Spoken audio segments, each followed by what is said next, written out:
Welcome to the Everyday English Podcast. I am so happy you're here today for another episode where we help you navigate your daily life in English with confidence and ease.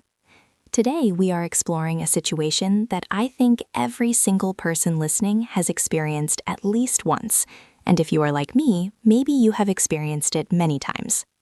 It is that moment of sudden panic when you are walking down the street or standing in a coffee shop and you see someone you know. They are walking toward you with a big smile, they are ready to say hello, and your mind just goes completely blank. You know them, you have met them before, but their name is nowhere to be found. It has completely disappeared. This is a huge source of anxiety for English learners because you are already trying to remember your vocabulary and your grammar, and then on top of that, you have to remember a person's name while also trying to be polite and natural. If you have ever felt this way, you are not alone. And today we are going to give you the exact tools you need to handle this with grace and even a little bit of humor. I completely agree. It is such a universal feeling, and it doesn't matter if you are a native speaker or a student. It happens to all of us. I think for our listeners who are in that 25 to 35 age range, the pressure is even higher because you might be at a networking event or a professional meeting where names are really important for your career. If you are enjoying these deep dives into real-life English, make sure you subscribe to the Everyday English Podcast and hit that notification bell so you never miss our daily listening practice. By subscribing, you are making a commitment to your fluency and joining a community of learners who are all working toward the same goal of living their lives fully in English. Today is all about building that social muscle memory so that the next time you feel that panic, you have a script ready to go. Let's start with a story to set the scene. Imagine a man named Leo. Leo is 32 years old and works as a graphic designer. He is usually quite organized, but this Tuesday morning, everything is going wrong. He woke up late because his alarm did not go off, he spilled a bit of coffee on his shirt, and he is now walking very quickly toward the train station because he has a very important presentation at 10 o'clock. He is, as we say, in a bit of a hurry. Suddenly, he hears a voice call his name. He looks up and sees a woman named Chloe. Now, Leo remembers Chloe very well. They worked together on a project 2 years ago, and she was very kind to him. But in this moment, under the stress of being late and the surprise of seeing her, her name just vanishes. He smiles, he says hello, but he is terrified she will notice he cannot remember who she is. That is the perfect example of a high-pressure situation. Leo is in a bit of a hurry, his brain is focused on his presentation, and then he is hit with a social surprise. Let's look at that first phrase Leo might use, which is being in a bit of a hurry. This is one of those classic everyday English expressions that we use all the time. It is much more natural than saying I am fast or I am running. When we say I am in a bit of a hurry, the word bit is very important. It is a social softener. It makes the statement sound less aggressive. If you just say I am in a hurry, it can sound like you are annoyed or that the person is bothering you. But adding a bit makes it sound like a simple fact of your schedule. It tells the other person that you value the interaction, but your time is limited. That is a great point about the word bit. We use it so much in English to be polite. It's like saying I am a bit tired or it's a bit cold. It takes the edge off the sentence. If you are a professional, you can also use variations like I am on a tight schedule or I am pressed for time. These are excellent for the workplace. If a colleague stops you in the hallway and you really need to get to a meeting, you can say, I would love to chat, but I'm actually a bit pressed for time right now. It sounds professional and respectful. Try saying that out loud right now, wherever you are. I am a bit pressed for time. Feel the rhythm of that sentence. It flows together. The words bit and pressed are the ones we emphasize. Now, let's get back to Leo and his encounter with Chloe. Chloe says, Leo, it has been ages. How's it going? And Leo responds, oh, hey, it's going well, thanks. How about you? This is exactly what we heard in our anchor conversation for today. How's it going is the ultimate everyday greeting. It is much more common than how are you in casual settings. When someone asks you, how's it going, they aren't usually looking for a long list of your problems. It's a social handshake. Most of the time, the correct answer is, it's going well, or not too bad, or even just pretty good. It's a way to start the engine of the conversation. And Leo did the right thing by asking, how about you? This keeps the ball moving. But then comes the moment of truth. Leo needs to acknowledge that he is in a rush, but he also realizes he doesn't have Chloe's current contact information, and he has forgotten her name. He decides to be honest, but gentle. He says, "I'm so sorry, I'm in a bit of a hurry to catch my train, and I'm having a total brain fart. Your name has just slipped my mind for a second." This phrase, "it slipped my mind," is a lifesaver. It is much more elegant and natural than saying, "I forgot your name." When you say something slipped your mind, it sounds like an accident. It sounds like the name is a little bird that just flew away for a moment. It isn't your fault, and it isn't the other person's fault. It is just something that happened. I love the phrase brain fart too, although you have to be careful with that one. It is very common among friends and colleagues who are around the same age, like that 25 to 40 group. But you might not want to say it to your CEO in a very formal meeting. For a formal setting, "it slipped my mind" is perfect. Let's look at the grammar there. Slipped is the past tense of slip. It is a quick, smooth movement. If you slip on ice, it happens fast, and you didn't mean to do it. That is exactly what happens with a name. It is there 1 second and gone the next. To practice this, try thinking of other things that slip your mind. Maybe you forgot to buy milk, or you forgot to call your mother. You can say, "Oh, it completely slipped my mind." It is a very useful way to apologize without sounding like you don't care. So Leo has admitted he forgot the name, and Chloe, being a nice person, laughs and says, "Oh, don't worry, it's Chloe. We worked on the Smith project together." Now Leo feels relieved, but he still has to leave. He doesn't want to just run away. He needs her contact details. In the old days, people asked for business cards, and we still do that sometimes. But today, it is much more common to ask for a digital connection. Leo says, "Of course, Chloe, I'm so sorry. Look, I've got to run, but I'd love to catch up properly. What's the best way to stay in touch? Should I find you on LinkedIn or scan your QR code?" This is a very modern and natural way to handle the situation. Asking, "What is the best way to stay in touch?" is a great open-ended question. It lets the other person choose if they want to give their phone number, their email, or just their social media. That is such a key phrase for networking. What is the best way to stay in touch? It sounds so much more professional than "give me your phone number." It shows that you are interested in a long-term professional relationship. And for our listeners who are preparing for exams like the IELTS or TOEFL, this is a great example of using functional language. In the speaking test, if you can use phrases like "I'd love to catch up properly" or "let's stay in touch," it shows the examiner that you understand the nuances of social interaction in English. You aren't just reciting a textbook, you are communicating like a real person. Let's talk about that word "catch up" for a minute. We use this all the time. To catch up means to talk to someone you haven't seen in a long time, to find out what has been happening in their life. You can have a catch-up coffee or a catch-up call. It is different from just a regular meeting. A meeting is for work, but a catch-up is for the relationship. If you haven't seen a friend in a month, you tell them, "We really need to catch up soon." It is a very warm and friendly expression. Now, as Leo is leaving, he uses another important piece of grammar. He says, "I was actually hoping to run into you sometime." This use of the past continuous, "I was hoping," is a very common way to make a statement sound more polite and less direct. If he said, "I hope to see you," it sounds a bit like a demand or a very formal statement. But "I was hoping to run into you" sounds like a thought he has been having in the back of his mind. It is softer. We use this grammar all the time when we are making requests or suggestions. For example, if you are at work and you want to ask your boss for a day off, you might say, "I was wondering if I could take Friday off." Or if you are calling a store, you might say, "I was calling to ask about your opening hours." It is much more natural and polite than using the simple present tense. That is a brilliant tip. It really changes the tone of the conversation. It makes you sound like a sophisticated speaker who understands social dynamics. So Leo has successfully navigated the encounter. He apologized for the name, he explained he was in a hurry, he asked for contact details, and he used a polite grammar structure to leave. Chloe feels good because he expressed interest in seeing her again, and Leo feels good because he didn't just stand there awkwardly or pretend to know her name while getting it wrong. The transformation here is from being a victim of your own memory to being a leader of the conversation. I think the biggest takeaway for everyone listening is that honesty, when combined with the right phrases, is always the best path. You don't have to be perfect in English, you just have to be prepared. If you know how to say, "My mind has gone blank," or "It slipped my mind," you have a safety net. You can fall, but you won't get hurt. You will just bounce back into the conversation. Let's do a little bit of a deep dive into the pronunciation of some of these phrases, because how you say them is just as important as what you say.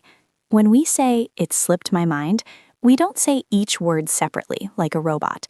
We don't say, "it slipped my mind." We group them together. It slipped my mind. The T at the end of slipped and M at the beginning of my almost blend together. It's like one long word. And the intonation should be slightly rising at the end if you are asking for forgiveness. It slipped my mind. It shows you are being humble. If you say it with a flat, low voice, it might sound like you don't care. But with a little bit of a lift, it sounds very sincere. Same with, "I'm in a bit of a hurry." The emphasis is on hurry. I'm in a bit of a hurry. The first few words are very fast, and then we slow down on the important information. This is the rhythm of English. It is a stress-timed language, which means we spend more time on the important words and less time on the small words like in or or of. This is why listening to this podcast is so helpful. You aren't just learning the definitions of words, you are learning the music of the language. And speaking of music, we have a little task for you to try today to help you build your fluency. I want you to imagine you are in Leo's shoes. I want you to practice saying these phrases out loud while you are doing something else. Maybe you are washing the dishes, or maybe you are walking to your car. Try to say, "I'm so sorry, your name has just slipped my mind." Try it with different emotions. Say it like you are truly sorry. Say it like you are laughing at yourself. The more you practice the physical movement of the words, the easier it will be when you are actually in a hurry and stressed out in real life. That is a great challenge. Another thing you can do for your writing skill is to head down to the comments and tell us about a time you forgot someone's name. Try to use at least 2 of the phrases we learned today. Use "I was in a hurry," or "it slipped my mind," or "I wanted to catch up." By writing it down, you are creating a new neural pathway in your brain that connects the situation to the English words. We love reading your stories, and it is a great way to support each other. Remember, this is a community. We are all learning together. And if you found this episode helpful, please give us a like and share it with a friend who is also learning English. When you like our videos, it tells the YouTube algorithm that this is valuable content, and it helps us reach more people around the world who want to live their lives in English. We are so grateful for your support. Every like, every comment, and every new subscriber helps us keep this radio show going. We want to be your daily companion on your journey to fluency. Before we finish today, let's quickly recap the main points. First, don't be afraid of the bit of a hurry. Use it to protect your time while being polite. Second, when you forget a name or a word, use "it slipped my mind" or "my mind has gone blank." These are much more natural than saying "I forgot." Third, use the past continuous, like "I was hoping" or "I was wondering," to sound more polite and professional in your daily interactions. And finally, always look for the best way to stay in touch, especially in our digital world. These small changes in your vocabulary will make a massive difference in how you feel when you speak. You know, Sarah, I was thinking about how much progress our listeners have made just by spending these 20 minutes with us.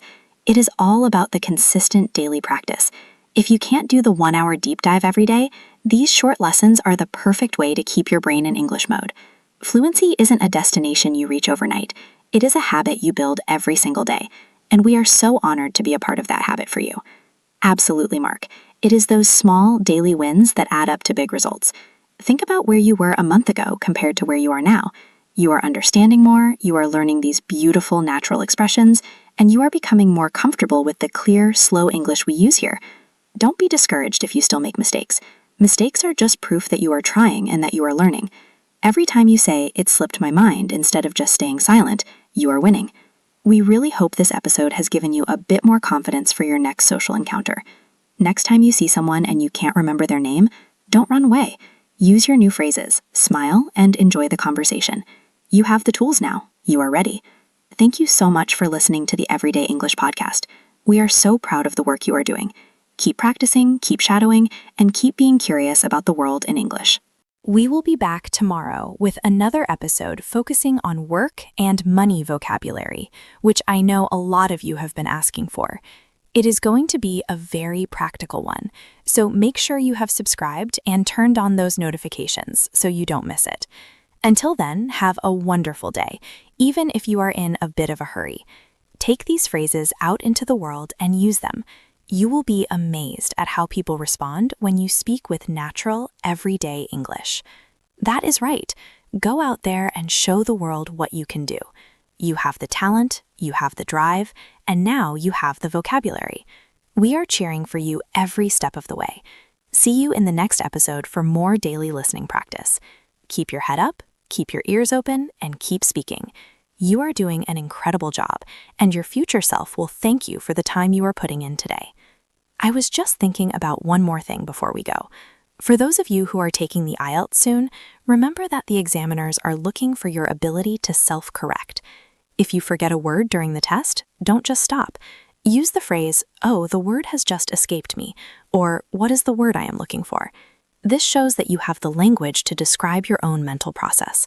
It is a very high-level skill that will get you a much better score than just staying quiet. It's all about the communication, not just the perfection. That is such a vital point for test takers. It's about being a resourceful communicator. Whether you are in a test room or a train station, the goal is the same: to be understood and to connect with another human being. And that is what we are all about here at the Everyday English Podcast, connecting through language.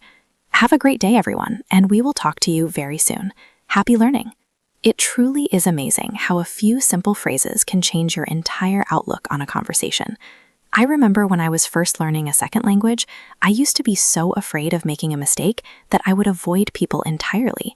But once I learned how to say, "I'm sorry, I'm still learning," or "Could you repeat that, please?" a whole new world opened up for me. It is like having a key to a door that was previously locked. And today, we've given you the key to the door of social recovery. And that is a key you will use for the rest of your life.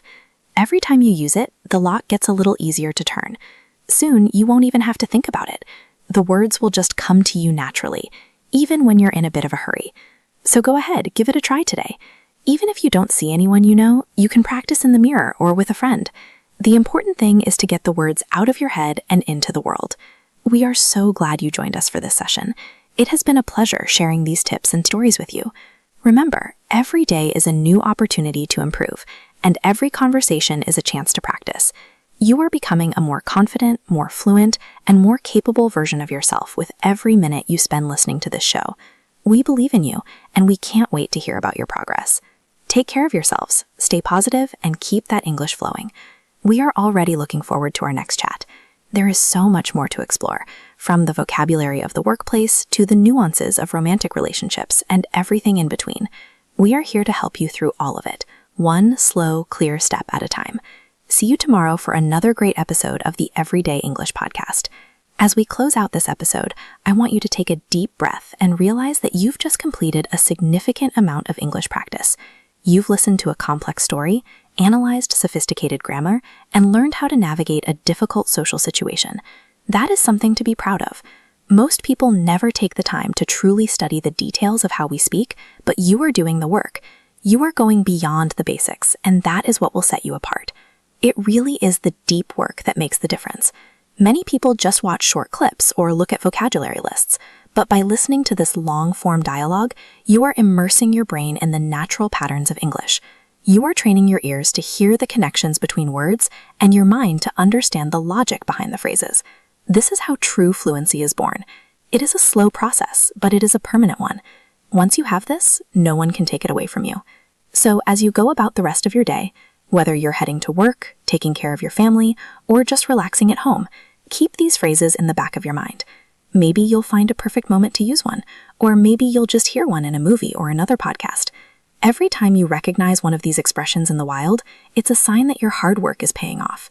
You're starting to see the patterns, and that's when the real fun begins. We'll leave you now to continue your day, but remember that we're always here whenever you need a bit more practice. Our library of episodes is always growing, and there's always something new to learn. Whether you're a beginner or an advanced learner, there's a place for you here in our community. We value your presence and your dedication to your goals. Thank you for choosing to spend your time with us. Goodbye for now, and remember that even if your mind goes blank or a name slips your mind, you have the words to handle it. You are a communicator. You are a learner, and you are doing great. We'll see you in the next episode for more real-life English, more clear explanations, and more of that friendly radio show vibe you love. Have a wonderful, confident day in English. Don't forget to practice those shadowing exercises we talked about. Repetition is the mother of skill, and the more you say these phrases, the more they will feel like your own. You're not just repeating our words, you're making them yours. You're building your own voice in English, and that is a beautiful thing to witness. We're so happy to be on this journey with you. Until next time, stay curious and keep learning. It's been a wonderful episode, and I feel energized just talking about these things.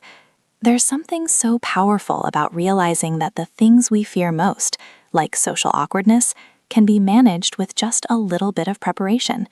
It's a lesson that applies to so much more than just language learning.